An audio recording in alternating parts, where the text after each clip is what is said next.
Vedari tadzoka zvekare with another episode pano paZim Facebook Secrets and Confessions. Let me share with you this message that I received from Haiti. Makadi mukomanashi ndokumbira kuti mundikandirewo nyaya yangu, asi nyaya yangu yakaitika pati patova nenguva zvinhu izvi zvaitika.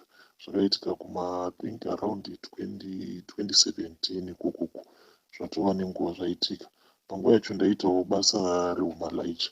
Zvatakaita ndakauya kuno kuSouth Africa nemudzimai wangu ndokubva tangosvikira kuJoburg. Saka tasvika kuJoburg takabva tawanawo mukana ini ndaishanda, saka ndaishandisa dump truck. Then from dump truck ndikazotanga kushandisa side tipper, saka ini nemudzimai wangu takabva takwanisa kuunganidza mari ndokubva tatenga chikombi chedu cheivheko tikabva tatanga kuita zveUmalaicha. But mudzimai akambotanga achigara kunoku, ini ndaifamba to and fro ndichienda kumusha ndichiendesera vanhu zvinhu zvavo netrela yedu yatainge tawana. Saka pekutanga kuti nditange kuzivana nemhuri iyi mukomana zvakaitika ndezvekuti pane umwe murume akandi approach aisitumira zvinhu zvake nekombi yangu, akati munokwanisa here kutakura murwere. Ini ndikabva ndati ndokwanisa, but ndichinosvika kumba mudzimai wangu akamboitisana nharo nini akati izvi kutakura vanhu vanenge vachirwara zvokwanisa kuzonetsa, because kunyange munhu iyeye akafira murodhi inokwanisa kuva ngozi. But mari, nekudawo kwemari ndakabva ndaona kuti regai tingomutakura munhu uyu. Saka ini kombi yangu zvandaiita kazhinji ndaisatakura vanhu, asi ndaita zvokulodha. Ndailodha goods because chaivheko chedu ichi tatakatopisa masiti, tatakangosiyawo masiti ekuti vakomana vandoshanda navo vakwanise kugara. Saka raiva rine space yange yakakura, saka taiti trailer and also nespace yemuivheko. Saka takabva tangoti hai tinoisa chifomurabha, then munhu wenyu, asi munofanira kuzotsvaka munhu anofamba achionga munhu iyeye, nekuti isusu kuti tizofamba nemunhu anorwara tiri toga zvinokwanisa kuzonetsa. Saka idzo hama dzacho dzakabva dzati vaikwanisa kuwedzera mari, then inini ndotsvaka munhu anofamba achiunga hama yavo yairwara iyi. Saka ndakabva ndazokufamba nevakomana vangu vandaishanda navo tichifamba tichiunga munhu uya, asi murume wairwara zvisingaiti. Nyange ini semunhurume ukaona munhu achirwara nezvirwere izvi, zvirwere zvepabonde nezvirwere zveshuramatongo, unombosvika pakuzviudza kuti handife ndakaita girlfriend chete mulife, nekuti ukanyatsoona munhu achirwara neshuramatongo kuti une magirlfriends ako unotombofunga kuti zvemagirlfriends regai ndimbosiyana nazvo, asi vanhurume unozoita uchikanganwa. Asi mukoma munhu wairwara iye, airwara zvisingaiti zvekuti waiti ukamutarisa so waiti Mwari. Kana ndikakwanisa kusvika nemunhu uyu kumusha kwavo achiri mupenyu, Mwari munenge muriko. Murume wairwara iye, but takafamba zvedu from Joburg tikaenda kumusha kwavo, vanobvawo kumasvingo ikoko kwatobvawo tikasvika tikanomusiya murwere wavo, but unfortunately wakazoshaya, murume wakashaya. Asi ndorangarira kuti patakazombomiswa nemapurisa, mapurisa akati achitarira murume vachibvunza kuti munhu wabva naye kupi, ndikati tabva naye Joburg. Pane umwe mupurisa akauya akandibata ruoko akati murume iwewe taachida kumbokusunga, but murume iwewe wakashinga. Munhu uyu wauri kufamba naye, munhu uyu akatofa kudhara. Munhu uyu kunyange zvakachifema, but rwatongova rufu zvekuti dai wangu waita munyama iwe tatichakusunga, because munhu uyu akatofa kudhara. But takunzwira tsitsi, enda unosiya munhu uyu akwanise kunofira mumaoko ehama dzake, otherwise zvinhu izvi zvichazokunetsa. Asi izvi zvekusenga vanhu vanorwara izvi zvamunoita izvi, mangwana kana munhu uyu akakufira murodhi, shuwa munotambudzika, because isusu tichatanga kutambudzai, because inenge itori almost homicide yatei tichida kuzotovhura kesi yacho, tichida kuziva kuti munhu uyu aurawa sei, aurawa nani. Saka kana wakangwara mune ramangwana, kana ukazonzwa munhu achiti anoda kutakurirwa munhu anenge achirwara, tanga wameka shuwa kuti munhu iyeye haazokufiri murodhi, nekuti zvamunoita izvi zvine ngozi mukati, munofira mujeri nazvo nekuda mari. But ndotenda Mwari kuti murume iyeye takadhiraivha tikanomusiya kumusha kwavo, but unfortunately wakazoshaya. Takazoti tararama zvimakore mbichana, takazoona zvekare ndasenderwa meseji nevanhu ivavo, ndokubva ndaenda kumba kwavo kunova kuJoburg kwatiri nanhasi. Saka vakabva vandiudza kuti tine imwe hanzvadzi yedu iri kuPolokwane, hanzvadzi yedu iyi yarwara. Saka vanhu ava pavakandidana vakati vaiva neimwe hanzvadzi yavo yainge iri kuPolokwane, but ainge akaadhimitiwa muchipatara. Saka vakandikumbira vakati kana zvaibvira ndaikwanisa kutakura hanzvadzi yavo ndoenda nayo kuZimbabwe, but vakabva vandiofa mari. Chakandinetsa ndechekuti panguva yacho uyu hanzvadzi yavo yavaiti yange iri kuchipatara chekuPolokwane, pane vamwe sekuru vavo vainge vatova nemotikari vaitoitawo zveUmalaicha.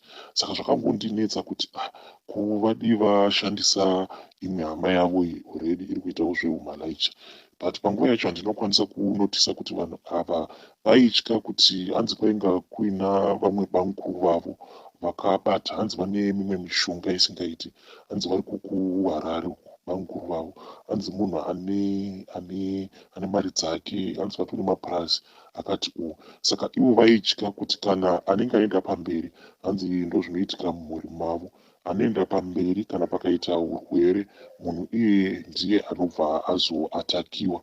Saka pandanga ndakaenda neuyo mukomana uyu wandainge ndakatora kuJoburg ndikaenda naye kumusha kwavo, saka hanzi akamira ihanzvadzi iyi yainge yava kurwara iri kuPolokwane, hanzi ndo yanga yakamira ikaona kuti munhu uyu aendeswa kumusha asati ashaya. Saka nayewo akabva atanga kurwara. Ndakapiwa mari yanga yakawanda because ndakaona kuti ndirambe. Panguva yacho zvemalodzi zvainge zvava kunetsa because vanhu vazhinji vainge vava kuitawo zveUmalaicha. Saka ndakabva ndangobvumira nawo nazvo because ivo vakandiofa mari yatingangoti imari yandaikwanisa kuwana kana kuri kunzi ndainge ndichienda nezvinhu zvevanhu. Apa ndaitoendamo ndiri empty, ndakangotakura murwere. Saka ndakabva ndangoona kuti handingarambe mari, ndokubva ndadhiraivha. Saka ndakadhiraivha neimwe hama yacho, iye aiti ndisisi vake vaiva vari kuPolokwane, but havana kuzvarwa nababa vamwe chete, vanongosangana pana amai. Saka ndiye wandakatora kuJoburg tikaenda tikadhiraivha tikaenda kuPolokwane. Chipatara ichi ndichiri kurangarira kuti chiri mudirection yekuti unenge wabuda muPolokwane wava kuti asi kunge uri kuenda kuTsvanini, ndokwainge kwakaadhimitiwa musikana iyi. Tichitopinda pachipatara paya kuti titore munhu, manesi akamboita sekunge airamba because musikana wairwara. Munoziva mukoma, munhu unorwara zvekuti kana ukatarisa pamubhedha paanenge akarara panoita sekunge pasina chinhu, but ari munhu, zvekuti uchirakidzwa maphotos emunhu before then wozotarisa after yacho ndopaunoona kuti munhu uyu arwara. And also saka iye ainzi paakaadhimitiwa ndokubva abatwa HIV, saka ainge achiita sekunge ari kurambwa nemapiritsi. Saka kana ndakatarira mhuri iyi ndakasenga vanhu vakati mumhuri umu, ende vose vanongonzi HIV mukoma. Zviya zvekunzi ndinoziva hangu kuti vanhu vari kurwara kunze uku, but pane zvimwe zvaunoona kuti iyi mhuri yazonyanya yatsikirirwa nechirwere, because vazhinji vemumhuri umu vandoziva, vazhinji vacho kana vanodzokera kumusha vakashandisa motikari yangu, vazhinji vacho vaingodzosera kumusha vachinzi vabatwa neHIV. Ende chinonetsa ndechekuti vamwe vanobvuma wane nemapiritsi eHIV, but mumhuri umu angobatwa nechirwere cheHIV anongonzi arambwa nemapiritsi obva atoendeswa kuZimbabwe obva atofa. Ende chirwere ichi chacho mumhuri umu chinoratidza kuti chinonyanyisa kubata vari muSouth Africa vakauya kuzoshanda kuno kuSouth Africa, ende kudzokera kwavo kuZimbabwe vanotodzokera vachiita zvekutodzoserwa vava kurwara, munhu ava kusagona kufamba. Saka uyu musikana watakatora uyu zvaingova zvivindi, but waiona kuti apa ndakatakura mabhonzo, zvekuti uchitakura munhu uchimuisa mumotikari wainyazokuona kuti iyi ndio inonzi skeleton. munhu mukoma ndaisaziva kuti anosvika pakuita bepa, pakusarema munhu kuita kunge wakabata kamwana kachechi.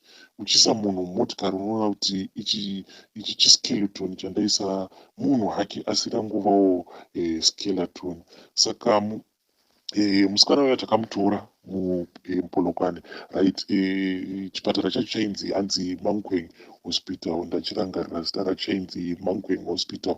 Ndopatakamutora musikana iyi ndokubva tafamba naye from Polokwane tichienda kumasvingo kwavo kwavanobva, but ainge akatobairirwa madripi. Iyeye musikana iyeye ndakaona kuti tidarike naye pabhodha zvaisagona zvachose. Hakuna kunyange zvikanzi pabhodha pane uori hwakaita sei, but ndega ndakaona kuti apa munhu uyu ndepabhodha uyu hatidariki naye. Saka ndakabva ndataurawo pane umwewo Malaicha andoziva anobva kumasaidhi kunogiyani ukoko. Ndiwo ndakabva ndataura naye ndikati handine munhu wangu wandikuda kuenda kunoyambutsa, but ndiri kuona kuti ndipfuure naye pabhodha straight hazviiti. Ndinokumbirawo kuti unditsvagire rutu yandokwanisa kushandisa tikwanise kuyambutsa munhu uyu. Saka iye akabva andiudzawo mari yaaida. It was almost quarter yemari yandaike ndachaji. Ndikati alright, it's fine. Ndokubva taenda first night takandorara pamba pake kugiyani ikoko. Ndokubva tazomuka makuseni takananga kubhodha, but apa tainge tichitombonopinda nemusango. Saka rodhi yatakashandisa mukoma taiti kana tikarova bhambu so nemotikari. Musikana airwara uyu aichema kuridza mhere, zviratidza kuti kunyange bhambu rikava diki sei airwadziwa kusvika mumabhonzo. Saka zvatakaita inini ndakazosara nemurwere, then umwewo mukomana aindishandira ndokubva azotora kombi yedu ndokubva apoterera ndokubva aenda kumesina akanopinda nepabhodha ndokubva azoenda akanotimirira ari kuZim site.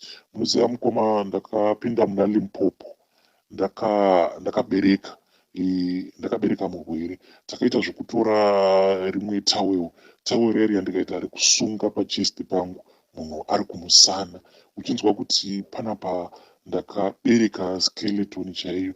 Then uyu munin'ina wemurwere ainge akabata madripi apa. Nguva yacho Limpopo yainge ichiita sekunge yainge yazadza mvura zvishoma zvokuti mvura yaisvika almost muchiuno. Mukoma ndakaita zvivindi. Ipapo ndo pandakaona kuti mweya wechibhinya ndinawo zvechokwadi. Ndakatozvarwa ndiri bhinya because ndakapinda muna Limpopo ndakatakura murwere, ndakaita zvokumubereka ndokubva tayambuka ndokuenda Zim site. Then tava Zim site takasangana neumwe musoja. Saka musoja uyu aiva ari ngoro yacho yaidhonzwa nemadhongi, aitoendawo kurwizi. Ndokubva atimisa akati muri kuenda kupi? Ndokubva ndamuudza kuti aiwa ava ndisisi vangu varwara zvisingaiti, saka mari yekuti tinge tichienda navo nekubhodha taishaya because tachajwa mari yakawandisa nemabhazi. Saka taona kuti regai tingojamba bhodha tichidzokera kuZimbabwe. Mukomana ndinoziva kuti vanhu vanoti mapurisa nemasoja vanhu vane utsinye, but musoja iyeye akaburuka mungoro maainge ari ndokubva avhura chikwama chake akati mukoma wangu, mari iyi yandinayo ndo last money yangu, but kana kuri kunzi Mwari vari kuda kuti musvike nehanzvadzi yenyu iyi, maybe vanokwanisa vangondishandisawo because kuuyawo kwandaita kunoku ndanga ndiri munhu wekuti I was not supposed to be on duty, but ndangonzwa mweya wekuti rega ndimbosvika kurwizi, but I don't know kuti why ndauya kunoku ndichizosangana nemi. Saka chitorai mari iyi yandinayo. Mari yandinayo panapa it's $50. Torai mukwanise kuzokwanisa kuwanawo transport iri nani kana masvika muBeitbridge musaita zvekushandisa mabhazi. Chitsvakai motikari yekuti munokumbira modurirwa fuel ne$50 iyi. Kana mukaonawo munhu ane tsitsi anokwanisa kupfuma, mubva maenda muchitravhela nehanzva dzenyu iyi mumotikari inenge iri private. Musoja iye ndakamutenda zvisingaiti, but iye haana kuziva kuti ndainge nditoriwo Malaicha ainge atoriwo pabasa. Takatora $50 iya ndokubva tazoenda kuBeitbridge, tikawana kuti ndokwandainge ndakamirirwa nemukomana, ndokubva tapinda mavheko medu maya ndokubva tadhiraivha ndokunosvika kumusha kwemusikana uya ndokunosiya murwere uya. But mukoma ndichinosvika kumusha kuya ndakaudzwa zvinhu zvakawandisa mumusha imomo, zvekuti ndakaona kuti uroyi huriko mukoma, ende ini pose panotaurwa uroyi mwoyo wangu handimbonzwi ndichifara, because mumusha imomo munofiwa mukoma. Kana zvichinzi vanhu vanofa pamba ipapo panofiwa, zvekuti ndaiudzwa zvichinzi panapa gore rikapera kana tisina kuchera guva tinototenda Mwari kuti asi Mwari makanaka, because ivo vaitaura kuti mumusha imomo kazhinji munofiwa 1 kana kuti 2 ende kazhinji hanzi anenge angozama kuda kubudirira muupenyu ndiye anobva aendeswa 6 feet, ende hanzi zvirwere zvinongovauraya mumusha imomo vanongourawa nezvirwere izvozvi zveHIV. Hanzi inongova HIV, zvekuti guva iroro richinzi munhu iweye akafa neHIV akangoenda kuSouth Africa ndokubva atoita chirwere, akarambuka nemapiritsi, akabva adzoka kumusha. Achingodzoka kumusha anongogara kana 2 weeks munhu obva atonzi akusisina. Kubva ipapo kusvika ndichizosiyawo basa iroriri randaiita reumalaicha, ndakabva ndati izvi zvekutakura vanhu vanenge vachinzi vava serious neurwere, ndakabva ndati ndife ndakatakura zvekare, because from there on ndakazotanga kuita maproblems ekuti motikari yangu mukoma, because takati tichitravhela from masvingo tainge tatowana vanhu vaida kuzochambiswa border back to South Africa, but mari yandakashandisa kuti ndisvike nevanhu ivavo muJoburg, ndakashandisa mari yandainge ndisati ndamboshandisa mubasa rangu randaita reumalaicha. Ndozvimwe zvakazotokonzeresa kuti ndibroke, because takati pose pataimiswa nemapurisa tichitori kuZim munyika medu, pose pandaimiswa nemapurisa, mapurisa aibvunza kuti muri kuenda kupi, ndobva ndataura kuti vanhu ava ivo vanhu ava havasi kuenda kuSouth Africa, vari kuperera muBeitbridge. Ndaibva ndatofainiwa kuti iwewe number plate yako it is a GP number plate, saka why uri kutakura vanhu vari local, which means watotyura mutemo. Ndototanga kutoomesera paya ndotonzi saka tava kutoimpounda motikari yako, takutoenda nemotikari yako kukempu. Saka kuti uone kuti motikari yako iendeswa kukempu, unotoziva kuti dzimwe nguva motikari yako inokwanisa kuzotosvika pakunyura. Saka ndaizotonegotiata nemapurisa, ndobva ndaomeserwa ndokuiswa imwe mari isingaiti. Then ndakazoti ndasvika pabhodha ndakabuda mari mukoma, ndakabuda mari imwe yekuti ndega ndakaona kuti izvi zveumalaicha rikandisiyana nazvo. From Zim kusvika ndabuda South African side ndakabuda imwe mari isingaiti. Ndichifamba kudai so, especially I think muLouis Trichardt, ndakati tanosvika muLouis Trichardt, tatatobuda muLouis Trichardt tava kuda kubata kamwe kakaita kamwe katauni kanonzi maTalks, pane chimwe chiflyover chiri ipapo. Ndokubva tasvika paya pane chimwe chivheni ichi chakatisiya tikadarika, ndokubva chazotitevera, chakatitevera chichitoflasha mablue lights aya, ndokubva chatimisa. Chichinotimisa paya akabva abvunza mapassport nemapepa, avaingobvunza zvinhu zvakasiyana siyana zvaiva zvokuda mari. Saka akaona kuti vanhu vainge vari mukombi mangu vainge vasina kana mapepa, ndokubva ati shamwari chitosiya mari.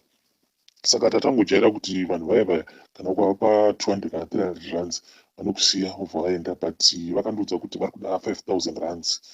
Apa it was mari yekutoti ndega ndada kutoona kuti panapa ndakutongoshandira fuel yekuti ndikwanise kusvika kuJoburg, because mari ndainge ndatopedza mari kudhara, but vakandichaja 5,000 US and there was no negotiation. Vakatoti kana usina tikutotora motikari yako newe tikukusunga, because uri kuita trafficking. Unoziva kuti zvauri kuita izvi uri kutrafika vanhu, saka zvitone mutongo wekutoti unoenda kujeri. ndakazotofonera mukadzi ndokubva akwanisa kuita e-wallet, akaitira mapurisa vaya e-wallet ndokusiya kwavakatiita ndokuzoenda hedu Joburg. Panosvika Joburg ndainge ndisina kuziva kuti motikari yainge yatoita problem kuinjini. Saka pane imwe tambo inotransporta mvura kuitira kuti mvura iyoyo iende ikwanise kunokula injini. Saka tambo iyoyo hamene kuti chichakaitika, yakangotsemuka nepakati. Saka kutsemuka kwayakaita, mvura, ini ndaingofamba nemotikari ndisingazivi kuti mvura iri kulika ende handakana kumbogara ndazviziva. Ndaona ndinopinda muJoburg, I think ndandasarwa netogeti 1 kuti ndichitopinda muJoburg. Ndakashamisika kuti warning sign yekuti engine temperature yacho iri kukwira. Ndikati ku temperature iyi why iri kukwira kudai so. Inini handina kuziva kuti already motikari yainge yava kutotanga kutopisa gasket. Pandakazonomira zvinhu zvakabva zvatoita worse because kana uchifamba pai at least engine inenge ichikuliwa nemhepo, mhepo iya inenge ichienda kuengine, but kumira kwandakaita then heat yakabva yangomira yose panzvimbo 1 zvekuti yakabva yatongopisa gasket. Ndakati because ndakazotokwevesa motikari yangu kubva patogeti papo tichidzokera kuJoburg, but kuitisa engine overhaul kwakandikosta imwe mari yekuti ndakangoti ndikupedza kugadzirisa aivheko yangu iyoyo ndikabva ndangoitengesa, ndikabva ndangodzokera zvangu kubasa kwangu kwandaishanda ikoko kumasite tip. But mukoma ndangoti orgai ndingotaurawo nyaya yangu, mungopostawo vanhu vangonzwawo experience yangu yandakasangana nayo pandakatakura umwe munhu airwara. Ndingangoti mumhuri imomo ndakatakura vanhu vakati one day vairwara, but my experiences andakasangana nawo I think ndo akazokonzeresa kufa kwakazoita kombi yangu iyoyo aivheko kusvika ndichizvitobhuroka pabhizinesi rangu reUmalaicha. Kana mukapostawo uchingondinotifyayo either machinja kana kuti hamuna kuchinja voice, hapanapo chakaipa, asi just post mungozivisawo vamwe kuti mukufamba umu haunosangana nezvinhu zvakasiyana siyana. Ndatenda mukoma Nashi. Ndo nyaya yatakatumirwa naHaidhi, zvatinosangana nazvo mukurarama. What an experience. Tichadzoka zvekare with another episode.